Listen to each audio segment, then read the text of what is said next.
for us. So let's talk a little bit more about what's going on as the president meets with his national security team over at the White House. Joining us now, a key member of the Senate Armed Services Committee, Senator Lindsey Graham of South Carolina.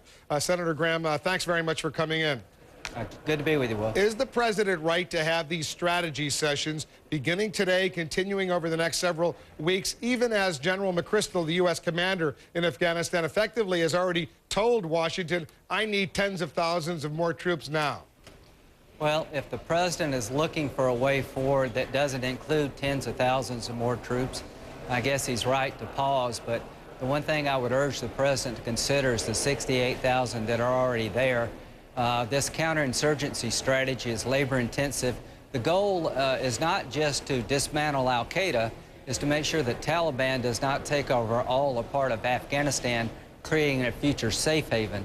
So I think you need more troops to achieve the goal of the Taliban not re-emerging to control part of Afghanistan. Do you understand the debate that's going on within the Situation Room over at the White House, apparently right now, that those who say the counterinsurgency program, which is what you want, what General McChrystal wants, as opposed to those who support a counterterrorism program, which would require way fewer troops?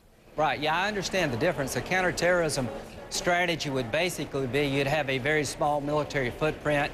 You would attack targets by drones and special operations, but I think that would result in ceding most of Afghanistan to the Taliban, and you would eventually be driven out. The training camps that we attacked in the 90s by aerial bombardment was not very successful.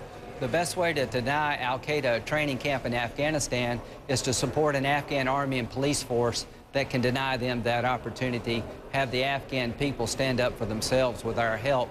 A counterterrorism strategy, I don't think, will achieve that goal. Afghanistan will fall if that's the way we go. Because some who support this counterterrorism strategy, a very modest number of troops, as you say, using these drones and other high technology to try to kill al-Qaeda, Taliban, enemy of the United States. The argument is that Afghanistan is not Iraq, whereas a surge may have worked in bringing in the Sunni insurgents in Iraq. It's not going to work in Afghanistan. It's a very different country. What do you say to those who make that argument?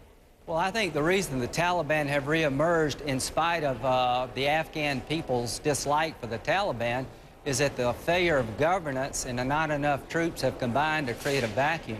So what we have going for us in Afghanistan is desire by the Afghan people with sufficient security to reject the Taliban. I think General McChrystal and Petraeus and Admiral Mullen understand the difference between counterterrorism and counterinsurgency, and they've made the informed decision the best way to protect our nation and bring about stability in Afghanistan is a counterinsurgency strategy similar to Iraq, with differences unique to Afghanistan, and I concur in that. The president is meeting today with all of these top military commanders and the civilian advisors as well. General McChrystal, the commander in Afghanistan, I believe this is only the second time they've discussed what's going on. He has had many discussions with General Petraeus, the overall commander of the Central Command. Is he talking enough to his commanders, though, on the ground? Well, you know, that surprised me a bit, but I don't want to overly politicize this or second-guess the president. We're not playing a game here. General McChrystal came up with a game plan to move forward that he thinks will lead to success. I know he's not playing a game, and I know the president is deadly serious about this. He's very concerned about what happens with the government of Afghanistan. We had some poor elections, and I understand that, Mr. President, that there is no guarantee that this government will ever step up to the plate, but without better security, there is no hope to turn things around. So I don't question the president's intensity. I don't question his desire to get this right. I know he's concerned about our troops and how to move forward. The only thing I would recommend to him to do is listen to these commanders who know what they're doing, and I will stand by you as a Republican if you ask for more troops. This is not President Obama's war. This is America's war. One final question on Iran right now. There was an intriguing article in the Financial Times entitled Iran Has Secret Nuclear Arms Plan, in which the lead of the article said this: Britain's intelligence services say that Iran has been secretly designing a nuclear warhead since late 2004 or early 2005, an assessment that suggests Tehran has embarked on the final steps towards acquiring nuclear weapons capability. Is that consistent with what you've heard? I think I would assume the worst. rather than hope for the best when it comes to Iran.